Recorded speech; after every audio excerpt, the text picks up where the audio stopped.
अस्सलाम वालेकुम dear students.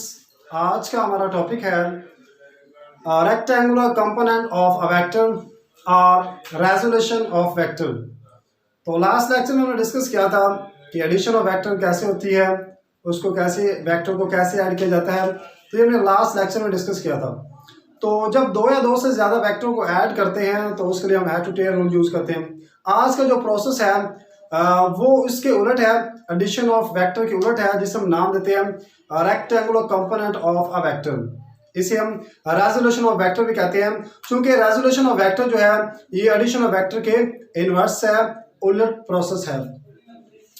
अब जो रेक्टेंगुलर कंपोनेंट है, इससे पहले कंपोनेंट ऑफ वेक्टर क्या होता है? किसी भी वेक्टर का, जो वेक्टर आप यूज कर रहे हैं, उस वेक्टर का जो इफेक्टिव पार्ट होता है, जो उसका इफेक्टिव पार्ट होगा, जो उसका इफेक्टिव हिस्सा होगा, जो उसका इफेक्टिव जुज होगा, उसे हम नाम देंगे कंपोनेंट ऑफ अ वेक्टर। जैसे कि नाम से जाहिर है, component of a vector, vector का हिस्सा, वेक्टर का पार्ट, वेक्टर का जुज, उसे हम नाम देते हैं कंपोनेंट ऑफ अ वेक्टर। तो जो उसका इफेक्टिव पार्ट होगा उसे हम नाम देंगे effective part of a vector is called component of a vector. अब रेक्टेंगुलर कंपोनेंट वेक्टर क्या होता है? तो जो वेक्टर होगा वो किसी प्लेन में लाई करेगा, एक्स वाई प्लेन होगा या एक्स वाई जी प्लेन होगा या सिर्फ एक्स प्लेन होगा या सिर्फ वाई प्लेन होगा। तो जो वेक्टर होगा वो एक्स वाई प्लेन में लाई करता है, तो उसका जो वेक्टर का हिस्सा होगा, जो जुज होगा, जो पार्ट होगा, अगर वो उसके परपेंडिकुलर हो, जो उसके परपेंडिकुलर हिस्सा होगा उस वेक्टर का, उसे हम नाम देंगे rectangular component of a vector. कि जो उस वेक्टर के परपेंडिकुलर हिस्सा है, किसी भी वेक्टर का जो उसका परपेंडिकुलर हिस्सा होगा उसे हम नाम देंगे rectangular component of a vector. आप देख सकते हैं, the component of a vector which is perpendicular to its vector, the component of a vector which are perpendicular to its vector, कि उसके कंपोनेंट जो उस वेक्टर के परपेंडिकुलर होंगे, उस वेक्टर के नॉर्मल होंगे, उसे हम क्या नाम देंगे?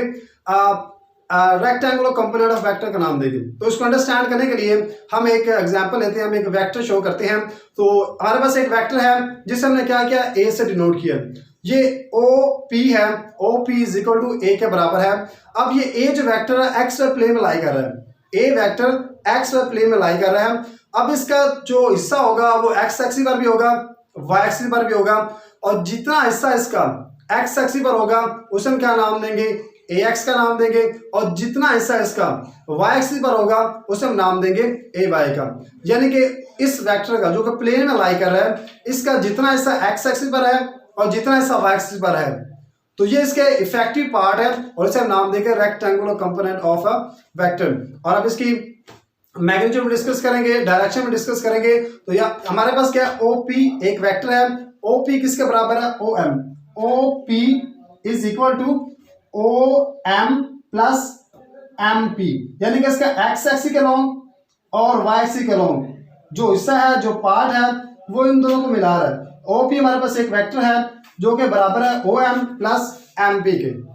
ओ एम और एम पी के बराबर है ये एक वेक्टर।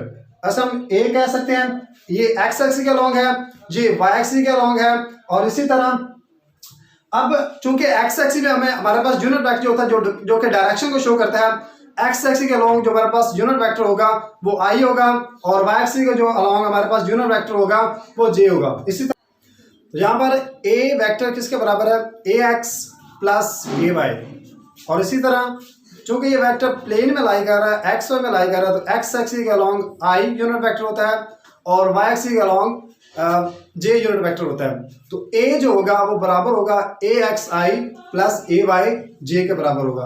तो ये हमारे पास यूनिट वेक्टर जो बता रहे हैं यहाँ पर जस्ट डायरेक्शन के बारे में बता रहा है, और यूनिट वेक्टर के साथ जो ए है तो वो उसकी मैग्नीट्यूड को बता रहा है, उसकी मैग्नीट्यूड कितनी होगी।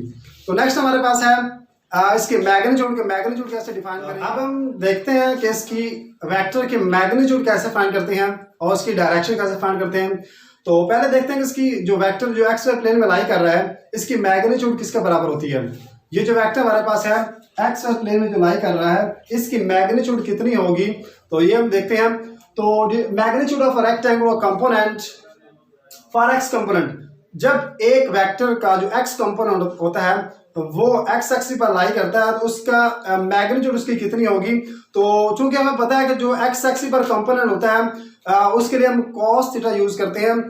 कॉस थीटा किसके बराबर होता है, कॉस बराबर होता है हमारे पास बेस ओवर हाइपोटेन्यूज। तो यहाँ पर बेस किसके बराबर है, बेस बराबर है O M over O P, यानी कि जो ये जो बेस है ये बेस ओवर हाइपोटेन्यूज, तो ये किसके बराबर होगा, कॉस थीटा के बराबर होगा। तो यहाँ पर हमें क्या चाहिए, यहाँ पर हमें चाहिए ओ एम, यानी कि ए एक्स एक्स एक्सिस के अलॉन्ग जो कंपोनेंट है उसका मैग्नीट्यूड कितना होगा वो हमें चाहिए। तो एक्स एक्सिस के अलॉन्ग जो कंपोनेंट है वो ए एक्स है और वो बराबर हमारे पास ओ पी, यानी कि O M is equal to O P cos theta. अब ओ एम किसके बराबर है, ये ओ एम बराबर है ए एक्स के और A X is equal to OP किसके बराबर है, ए के। O M is equal to OP cos theta. इसी तरह A X is equal to A vector and cos theta. तो ये हमारे पास एक्स एक्सिस के अलॉन्ग आ जाएगा, उसकी मैग्नीट्यूड आ जाएगा। वाई कंपोनेंट की मैग्नीट्यूड के लिए हमारे पास है एम पी, चूंकि ये वाई एक्सिस के पैरेलल है, एम पी पैरेलल है वाई एक्सिस के, तो एम पी किसके बराबर होगा, ए वाई के। तो ए वाई की हमने मैग्नीट्यूड फाइंड करनी है। तो चूंकि ये परपेंडिकुलर है, परपेंडिकुलर पर लाई कर रहा है, तो ये बराबर है sine theta is equal to M P over O P. तो एम पी बराबर है ए वाई के, A Y divided by O P जो कि इसका वेक्टर है। तो चूंकि हमें एम पी चाहिए, चूंकि ये बराबर है ए वाई के, ए वाई बराबर होता है, ए वाई बराबर होगा ए का A multiply by sine theta. तो ये वाई कंपोनेंट की हमारे पास क्या आ गई, मैग्नीट्यूड आ गई है। अब वाई कंपोनेंट दोनों के मैग्नीट्यूड आ गए। अगर आपको वेक्टर चाहिए, कंपोनेंट से वेक्टर कैसे फाइंड करते हैं, कंपोनेंट को मिला के वेक्टर कैसे बनाया जा सकता है, तो इन दोनों के जरिए हम वेक्टर फाइंड कर सकते हैं, यानी कि ए बराबर होगा ए एक्स प्लस ए वाई। तो यहाँ पर दोनों कंपोनेंट को जब मिलाएंगे तो वो किसके बराबर आएगा, वो उस वेक्टर के बराबर आएगा जिसके वो कंपोनेंट है। अब मैग्नीट्यूड कैसे फाइंड करते हैं, तो मैग्नीट्यूड के लिए हम पाइथागोरस थ्योरम यूज करेंगे, मसला फिसागोरस यूज करेंगे। तो उसके मुताबिक हमारे पास क्या होगा, by Pythagoras theorem a is equal to A X का स्क्वायर प्लस ए वाई का स्क्वायर। चूंकि ये a है, a किसको जाहिर कर रहा है, a जाहिर कर रहा है हाइपोटेन्यूज को। तो पाइथागोरस थ्योरम के मुताबिक a का square is equal to A X का स्क्वायर प्लस ए वाई का स्क्वायर और होल का क्या आ जाएगा, अंडर रूट आ जाएगा। तो यहाँ पर a हमारे पास ये हाइपोटेन्यूज है, इसका स्क्वायर भी लेंगे और इसी तरह ए एक्स का स्क्वायर भी लेंगे और ए वाई का स्क्वायर भी लेंगे। जब इन दोनों का स्क्वायर लेंगे तो इसमें पुट कर देंगे और इसका अंडर रूट आ जाएगा, जबकि इसका अंडर रूट इससे स्क्वायर से कैंसिल हो जाएगा। यहाँ पर हमारे पास ए किसके बराबर है, ए एक्स का स्क्वायर प्लस ए वाई का स्क्वायर होल का अंडर रूट। तो यहाँ पर ए जो है ये हाइपोटेन्यूज है, इसी तरह ए एक्स जो है ये बेस है हमारे पास और ए वाई हमारे पास परपेंडिकुलर है। तो हाइपोटेन्यूज के फार्मूले में ये पुट करेंगे तो हमारे पास ए का मैग्नीट्यूड आ जाएगा ए एक्स का स्क्वायर प्लस ए वाई का स्क्वायर होल का अंडर रूट। और नेक्स्ट जो बहुत इंपॉर्टेंट है एक वेक्टर के लिए, जिसकी वजह से वेक्टर अपनी पहचान होती है, वेक्टर को पहचाना जाता है, वो इसकी डायरेक्शन।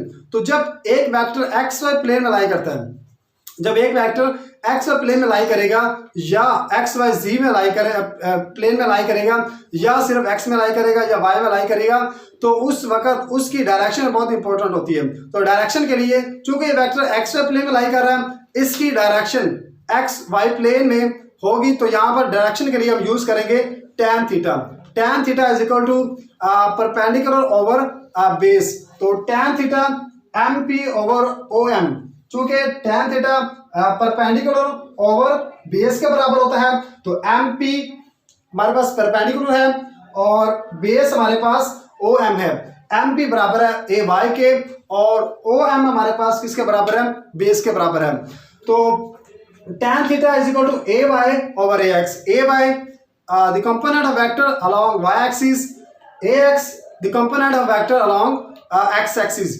तो हमें सिर्फ थीटा चाहिए डायरेक्शन के लिए, तो थीटा बराबर आ जाएगा tan inverse A Y over A x. तो यहाँ से आप इसकी डायरेक्शन फाइंड कर सकते हैं, इस फार्मूले से आप इसका मैग्नीट्यूड फाइंड कर सकते हैं, इस फार्मूले से आप एक वेक्टर फाइंड कर सकते हैं। तो ये तीनों फार्मूले रेक्टेंगुलर कंपोनेंट को शो करते हैं, उसके मैग्नीट्यूड के लिए, उसकी डायरेक्शन के लिए और वेक्टर की एग्जिस्टेंस के लिए। तो बहुत शुक्रिया।